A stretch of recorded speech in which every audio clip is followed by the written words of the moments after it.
गुरु बदलने की जरूरत नहीं है, स्वयं को बदलने की जरूरत है। हम क्या करते हैं? जगह बदलते हैं, गुरु बदलते हैं, विषय बदलते हैं, लेकिन कभी खुद को नहीं बदलते। हर चीज बदल कर देख लिया आपने, मंत्र बदल कर देख लिया, गुरु बदल कर देख लिया, स्थान बदल करके देख लिया, साधना बदल करके देख ली, भोजन बदल करके देख लिया, नियम बदल करके देख लिए, वेशभूषा बदल करके देख ली, वस्त्र बदल करके देख लिए, सब कुछ तो बदल के देख लिया। एक बार खुद को भी बदल के देख लीजिए।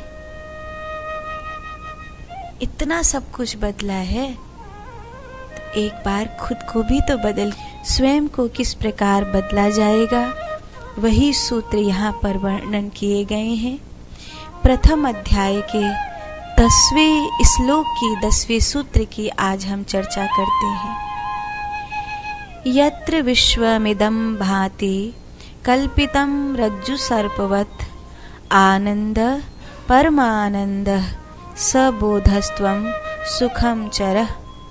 जिस आनंद, परमानंद और ज्ञान रूप अधिष्ठान में यह संसार प्रतीत होता है, उसी प्रकार जिस प्रकार की रस्सी में सांप वह अधिष्ठान तुम हो, अतः तू सर्वदा सुखपूर्वक विचरण कर। भगवान अष्टावक्र एक एक शब्द बड़ा प्यारा कहते हैं।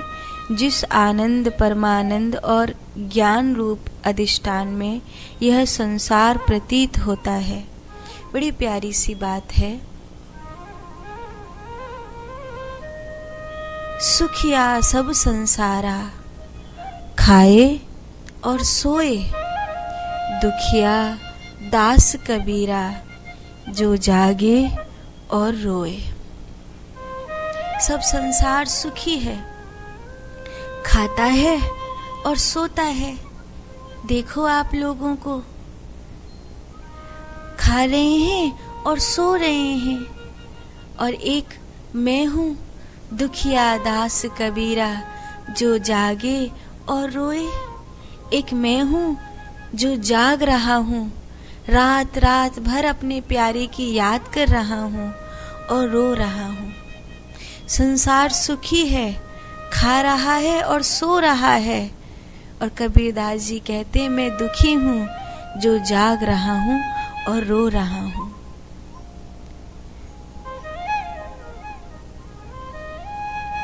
अपने प्यारे की याद कर रहा हूँ। ये संसार सुख रूप है। भगवान अष्टावक्र कहते हैं कि जैसे रस्सी में सांप दिखाई देता है, ऐसे ही उसी प्रकार हमको संसार शाश्वत दिखाई देता है। अधिष्ठान का अर्थ होता है किसी चीज का शाश्वत होना। सर्वदा सुखपूर्वक विचरण करो, सर्वदा सुखपूर्वक विचरण करो। कैसे? आनंद और परमानंद और ज्ञान रूप अधिष्ठान में संसार प्रतीत होता है, उसी प्रकार जैसे लोग संसार में सुखपूर्वक विचरण कर रहे हैं, ऐसे ही तुम इस संसार को देखकर अपनी आत्मा में रमण करो। ये संसार दुख रूप नहीं है। भगवान बुद्ध ने भी कहा था कि इस सत्य और मिथ्या का श्रेष्ठ रूप से विश्लेषण करते हुए मैं तुम्हें यह बात कहता हूँ कि यह संसार भ्रम नहीं है, तथापि मिथ्या भी नहीं है। यह संसार सत्य है, यह संसार सत्य है, लेकिन शाश्वत नहीं है। इसीलिए यह क्षण मात्र का सत्य है, क्योंकि यह पूर्ण सत्य तो वही कहलाता है, क्योंकि ये क्षण मात्र सत्य है, इसीलिए पूर्ण सत्य नहीं है। पूर्ण सत्य वही कहलाता है जो शाश्वत भी हो। इन दोनों बात में अंतर है। संसार सत्यवत है, संसार झूठा नहीं है। इस संसार में कुछ भी झूठा नहीं है। पति पत्नी मिलते हैं, बच्चे पैदा होते हैं, कुछ झूठ थोड़ी है। सुख मिल रहा है, दुख मिल रहा है, न दुख झूठा है न सुख झूठा है, न जन्म झूठा है न मृत्यु झूठी है। सब कुछ सत्य है, मिथ्या भी नहीं है, लेकिन क्षणिक सत्य है, शाश्वत सत्य नहीं है। जो शाश्वत सत्य होता तो फिर ये संसार ब्रह्म ही होता। लेकिन जैसे शरीर के छूटने पर आत्मा जहाँ की तहाँ रहती है, ऐसे ही संसार के नष्ट होने पर ब्रह्म जहाँ की तहाँ ही रहता है। संसार के नष्ट होने पर भी ब्रह्म नष्ट नहीं होता। जैसे शरीर के नष्ट होने पर आत्मा नष्ट नहीं होती। जैसे बहुत सारे गहने स्वर्ण से बनाए जाते हैं, जिसमें हार है, कुंडल है, अंगूठी है, अलग अलग नाम हो गए, लेकिन सत्य तो है, सोना तो है, उतनी ही कीमत है उसकी। कुंडल की, अंगूठी की, हार की, सबकी कीमत है, लेकिन वो शाश्वत नहीं है। जब सुनार उसको पिघलाएगा तो ना वो अंगूठी रहेगा, ना वो कुंडल रहेगा, ना वो हार रहेगा, वो केवल और केवल सोना हो जाएगा। ऐसे ही इस संसार में सत्य तो है, सुख भी सत्य है, दुख भी सत्य है, यह संसार भी सत्य है। इस संसार में जो आनंद प्रमोद दिखाई दे रहा है वो सब कुछ सत्य है, लेकिन शाश्वत नहीं है, इसीलिए नष्ट प्राय होने वाला है। इसीलिए तुम उस तत्व में स्थित हो जाओ जो कभी नष्ट नहीं होता, और वही तुम्हारा आत्मस्वरूप है। भगवान अष्टावक्र राजा जनक को यह बात सिखा रहे हैं।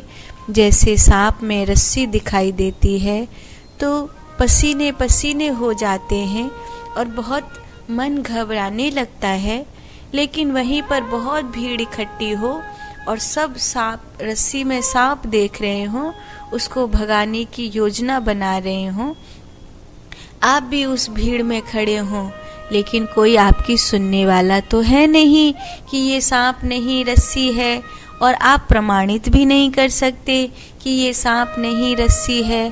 तो आप वहाँ पर सहज होकर खड़े होकर देखेंगे, आपको उस सर्प से भय नहीं होगा, क्योंकि आपको पता है कि ये सर्प नहीं है, ये रस्सी है।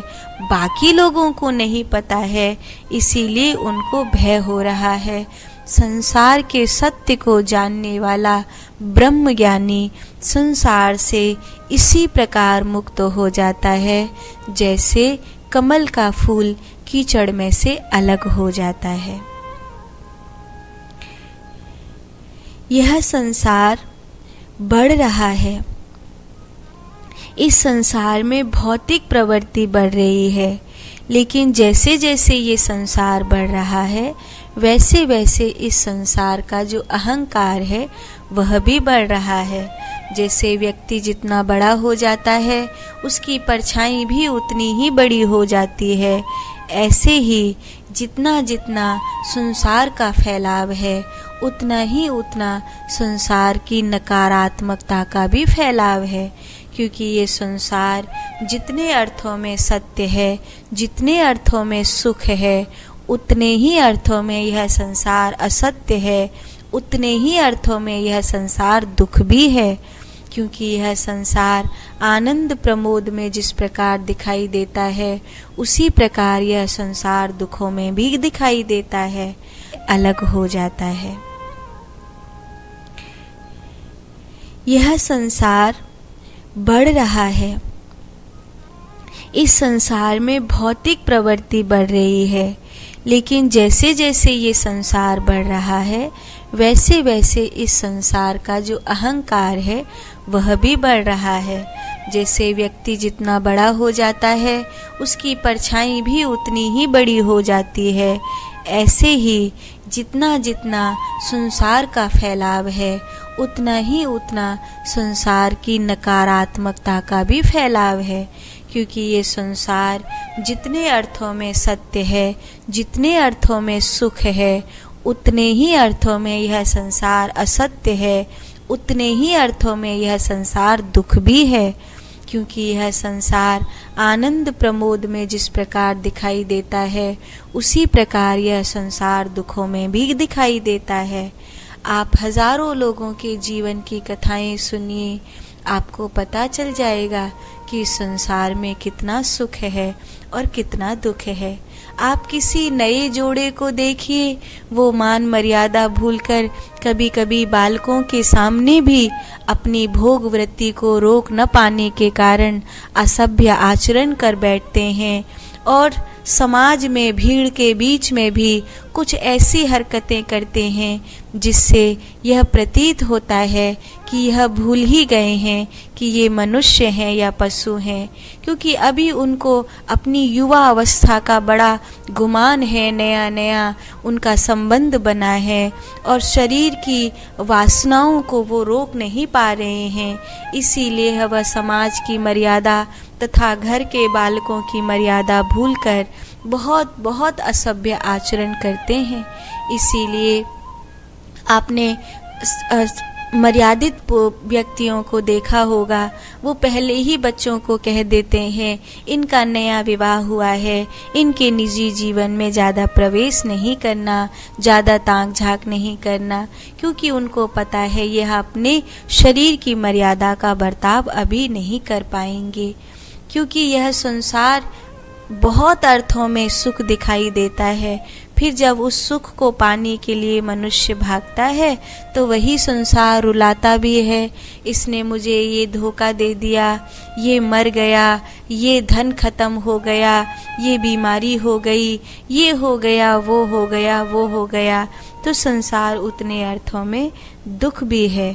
इसीलिए भगवान अष्टावक्र जो व्याख्या कर रहे हैं उसमें कहा गया है कि आज मनुष्य जितनी सुख सुविधाओं से सुसज्जित हुआ है उतना ही मनुष्य दुखी भी हुआ है।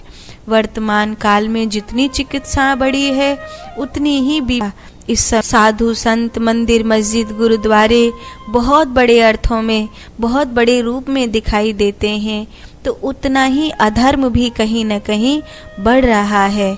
चारों तरफ जितना धन का फैलाव हुआ है और लोग अति से ज़्यादा अमीर हुए हैं, उतनी ही गरीबी की खाई भी खुद गई है, जहाँ किसी मनुष्य को अपने बालकों के साथ भूखा सोना पड़ रहा है। यह दूरी संसार की जितनी अच्छाई लाने का प्रयास किया है उतनी बुराई भी बढ़ती गई है।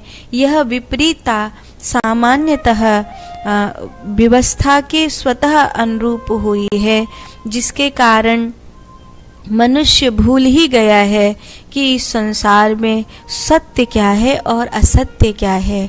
अपने आत्म स्वरूप में स्थित होने की बजाय संसार में वासनाओं की खोज करने वाला यह महामूर्ख मनुष्य मृग मरीचिका के सदृश इस संसार में भटक रहा है। साथ ही साथ श्री भगवान अष्टावक्र महर्षि अष्टावक्र राजा जनक से कहते हैं कि यह सृष्टि सत्य है अथवा असत्य, अच्छी है अथवा बुरी, रज्जु है अथवा सर्प, इससे कोई मतलब तुम्हारा नहीं है। तू संसार नहीं है और ना ही सांसारिक है। भय का कोई भी कारण तेरे लिए नहीं है। तू आत्मा है, जो आत्मा परमात्मा का आनंद स्वरूप है। फिर तेरे भीतर दुख और डर इत्यादि का कोई भी समावेश नहीं हो सकता है।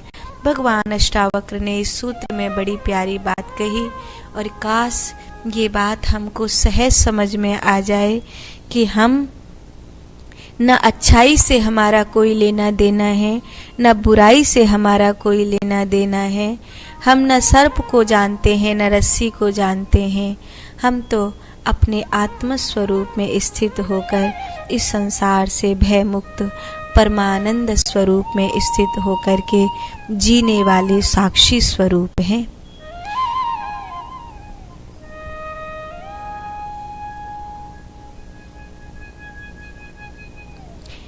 सिर्फ ज्ञानी ही नहीं बल्कि स्वयं ज्ञान का बोध हमको सत्य अर्थों में प्राप्त होवे, इसके लिए अब मैं तुम्हें एक और बात कहता हूँ। 11वें सूत्र में भगवान अष्टावक्र बोले, मुक्ताभिमानी मुक्तो ही बद्धो बद्धाभिमान्यपि किं वदन्ति ह सत्ययाम मति सा गतिर्भवेत्।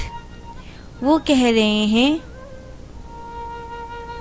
किं वदन्ति ह सत्ययम या मति सा गतिर्भवेत्, या मति सा गतिर्भवेत्। मुक्ताभिमानी मुक्तो ही, मुक्ति का अभिमानी मुक्त है। बद्धो बद्धाभिमान्यपि, और बंधा हूँ इस प्रकार का अभिमान करने वाला बंधन में है। किम वदन्ति ह सत्ययम, संसार में यह बात जो कही जाती है कि या मति सा गति भवेत, जैसी मति वैसी गति, वह पूर्णतया सत्य है। मुक्ति कृत्य का परिणाम नहीं है, ज्ञान का फल है। आत्मज्ञानी भी यदि अपने आप को बद्ध मानता है तो वह भी मुक्त नहीं है, वासनाग्रस्त है। वासनाएं उसे फिर अपनी तरफ आकृष्ट कर लेंगी, इसलिए आत्मज्ञान के पश्चात भी उसे मुक्ति की भावना रखना आवश्यक है। ये बड़ा प्यारा सूत्र है कि आप जो मानते हैं आप वही हो जाते हैं। आप अपने प्रति क्या मान रहे हैं? आप अपने आप को बंधा हुआ मान रहे हैं तो आप बंधे हुए हैं। आप अपने आप को मुक्त मान रहे हैं तो आप मुक्त हैं। कई बार कुछ लोगों को देखा है, अरे महाराज मैं तो बहुत पापी हूँ, मैं तो बहुत बुरा हूँ, मैं तो ये हूँ, अपने आप को। और कुछ लोग ऐसे हैं, मैं तो इतना जाप करता हूँ, इतना मंत्र करता हूँ, इतना योग करता हूँ, इतनी परिक्रमा लगाता हूँ, मैं तो ये हूँ, मैं तो वो हूँ। ये दोनों ही बात गड़बड़ है, ये दोनों ही श्रेष्ठ नहीं है। अपने आप को जो आप मानते हैं, या मति सा गतिर्भवेत्, जैसी मति वैसी गति। आप अपने आप को जो बनाएंगे नियति आपको वही बना देगी। बंधन परमात्मा ने नहीं बंधे हैं, बंधन हमने स्वयं ने अपने ऊपर बांधे हैं। परमात्मा का कोई भी दोष नहीं है। वासनाओं के गड्ढे में अगर तुम गिरे हो तो इसमें तुम्हारा ही कसूर है। हम जो कुछ भी करते हैं, हमारी मति हमें जिस ओर ले जाती है, उस गति में परमात्मा का कोई भी कसूर नहीं है, परमात्मा का कोई दोष नहीं है। ईश्वर अंश जीव अविनाशी, चेतन अमल सहज सुख राशि, सो माया वश भयो गुसाई, बंधो कीट मरकट की नाई। वो जीव माया के वशीभूत हो गया है, जो जीव मुक्त पैदा हुआ है। जो जीव मुक्त पैदा हुआ है वो माया के वशीभूत हो गया, और जो माया के वशीभूत हो गया उसने अपनभूत हो गया, उसने अपना निर्णय स्वयं लिया है अपने बंधन का। जिसे एक सुराई में चने डालकर एक व्यक्ति रख देता है, बंदर आता है और उस सुराई में चने लेने के लिए हाथ डालता है और चने मुट्ठी में भर लेता है। जैसे ही चने मुट्ठी में भरता है तो सुराई का मुंह तो छोटा है, तो पहले जब हाथ डाला था तब तो सीधे सीधे डाला था, तो हाथ तो अंदर चला गया, लेकिन अब उसने चने से मुट्ठी भर ली है, इसीलिए अब मुट्ठी के कारण सुराही में से हाथ नहीं निकल रहा है। तो वो सोचता है कि सुराही ने मेरा हाथ पकड़ लिया, इस घड़े ने मुझे पकड़ लिया, और लेकर उसको डोलते रहता है, उस निकल ही नहीं पाता, और सहज ही उसको कोई भी पकड़ लेता है। जबकि अगर वो मुट्ठी खोल दे तो तुरंत ही उसका हाथ सुराही से निकल जाएगा, पर वो मुट्ठी खोलता ही नहीं है। ऐसे ही जो भी वासनाएं बंधन के रूप में हमारे जीवन में हैं, वो हमने स्वयं ने गढ़ी हैं। जो भी हमारे जीवन में दुख हैं, वो हमने स्वयं ने गढ़े हैं, लेकिन हमारा अभिमान इस बात को मानने ही नहीं देता कि मैं ही मेरे दुख का कारण हूँ, मैं ही मेरी वासनाओं का कारण हूँ, मैं ही मेरे क्रोध का कारण हूँ। ये बात हमारा अहंकार हमें मानने नहीं देता। फलस्वरूप हम सोचते हैं वो व्यक्ति मेरे दुख का कारण है, परिवार मेरे दुख का कारण है। सबको बारी बारी कहता रहता है ये मेरे दुख का कारण है, ये मेरे दुख का कारण है, और अंत तो गत्वा तो हद तो जब हो जाती है जब वो कहने लगता है कि भगवान मेरे दुख का कारण है। वो कहता है काले कर्मे ईश्वरे मिथ्या दोष लगाए। पहले कहता है मेरे तो भाग्य ही बुरे हैं, भाग्य दुख दे रहा है। फिर कहता है मेरे ग्रह नक्षत्र मुझको दुख दे रहे हैं, राहु केतु मुझको दुख दे रहे हैं। अरे शनि को क्या पड़ी तुमको दुख देने के लिए, वो अपना काम करेगा। लेकिन आप कह रहे हो मुझे तो शनि सता रहा है, मैं तो बहुत अच्छा हूँ, मुझको तो राहु केतु दुख दे रहे हैं, फलाने दुख दे रहे हैं। किसी ग्रह नक्षत्र को आपको दुख देने में सुख नहीं मिल रहा, पर आप कहते हो वो मुझे दुख दे रहा है। मेरी कुंडली में पंडित जी ने बताया ये वाला ग्रह है, ये मुझे दुख दे रहा है। चलो ग्रह नक्षत्र को दोष दिया, फिर कहता है पितरों ने मुझे दुख दिया, मेरे तो पितर मुझे दुख दे रहे हैं। फिर कहता है देवता मुझे दुख दे रहे हैं। कभी कहता है संतोषी माता दुख दे रही हैं, कभी कहता है कि ये हनुमान जी दुख दे रहे हैं, कभी कहता है माता रानी दुख दे रही हैं, कभी भोले बाबा दुख दे रहे हैं। सब पे इल्जाम लगाते रहता है। दुनिया पर इल्जाम लगा दिया, भगवान पर इल्जाम लगा दिया, देवताओं ग्रह नक्षत्रों पर इल्जाम लगा दिया। एक बार खुद पर भी इल्जाम लगा करके देख लो। एक बार खुद को भी तो दोषी मान के देख लो। यामति सा गतिर्भवेत्। आज जो कुछ भी तुम्हारे जीवन में है, जो कुछ भी उतनी ही आगे गई है। किसी ने हमारे पांव रोके नहीं है, लेकिन पंख लगाकर आगे बढ़ाया ही नहीं है। भगवान का दोष नहीं है, देवताओं का दोष नहीं है, पितरों का दोष नहीं है, ग्रह नक्षत्रों नहीं है। मन को समझाने के लिए इन सबको दोष लगा सकते हो, लेकिन असली दोष हमारा है। असलो बद्धाभिमान्यपि किम वदन्ति ह सत्येयम यामति सा गतिर्भवेत्। मुक्ति का अभिमानी मुक्त है और बद्ध हूँ, इस प्रकार का अभिमान करने वाला बंधन में है। संसार में यह जो बात कही गई है कि जैसी मति वैसी गति, यह पूर्णतया सत्य है। भगवान अष्टावक्र कहते हैं जो बंधन का अभिमानी है वो बंधन में है, और जो मुक्ति का अभिमानी है वो मुक्ति में है। इसलिए यामति सा गतिर्भवेत्। बहुत प्यारा यह सूत्र है, हम कड़वा है लेकिन यही सत्य है। अब 12वें सूत्र की चर्चा करते हैं। आत्मा साक्षी विभो पूर्ण एको मुक्तस्य दक्रियाः असंगो निस्पृह शांतो भ्रमात्स संसार भ्रमात् संसार वानिवः। जीवात्मा वास्तव में आत्म रूप है, साक्षी है, व्यापक है, पूर्ण है, एक अद्वितीय है, मुक्त है, चैतन्य स्वरूप है, अक्रिय है अथवा सभी प्रकार की क्रियाओं से परे है, संग रहित है, इच्छा रहित है, अर्थात उसमें किसी प्रकार की कोई इच्छा नहीं है। वह शांत है। यह भ्रम के कारण संसारी जैसे प्रतीत होती है, अर्थात जैसी है, यदि उसके विपरीत यह दिखलाई पड़ रही है तो इसका कारण भ्रम है। यह एक एक शब्द समझने जैसा है। आत्मा साक्षी विभो पूर्णा।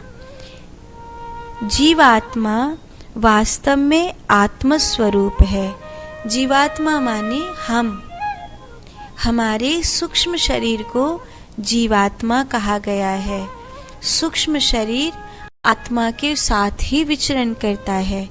इसको पहचानने के लिए अगर सीधी सरल भाषा में कहूँ तो एक आप हैं, जैसे ये शरीर दिखाई दे रहा है, एक वो जो भीतर वाला मन है जो विचार कर रहा है, जो प्रतिपल अपनी ही एक नई दुनिया में जी रहा है। जब यह शरीर नहीं रहता है, जब हम मर जाते हैं, तब वो जो मन है जो विचार कर रहा है वो नहीं मरता, वो वैसा की वैसा ही रहता है। उसमें सुख दुख, राग द्वेष, लाभ हानि सब कुछ बना रहता है। वो आत्मा के साथ विचरण करता है। कुछ समय तक वो अपने परायों को पहचानता है, तथापि फिर उसके बाद संसार के वेग के कारण वो उनको पहचानना बंद कर देता है और किसी नए शरीर में प्रवेश होने के लिए अपने आप को तैयार करने लगता है। तो ये जो बात है, जीव आत्मा साक्षी विभो पूर्ण एको मुक्तस्य दक्रियाः, वास्तव में आत्मस्वरूप ये जीवात्मा है। आत्मस्वरूप साक्षी है। कितने प्यारे प्यारे शब्द हैं, एक एक शब्द को सुनना। व्यापक है। व्यापक का अर्थ होता है सब ओर, सब जगह। जैसे जैसे कलयुग बढ़ रहा है, मनुष्य सिकुड़ता जा रहा है, मनुष्य छोटा होता जा रहा है, हर चीज में छोटा हो रहा है। भावनाओं में, विचारों में, शरीर में, हर चीज में मनुष्य बहुत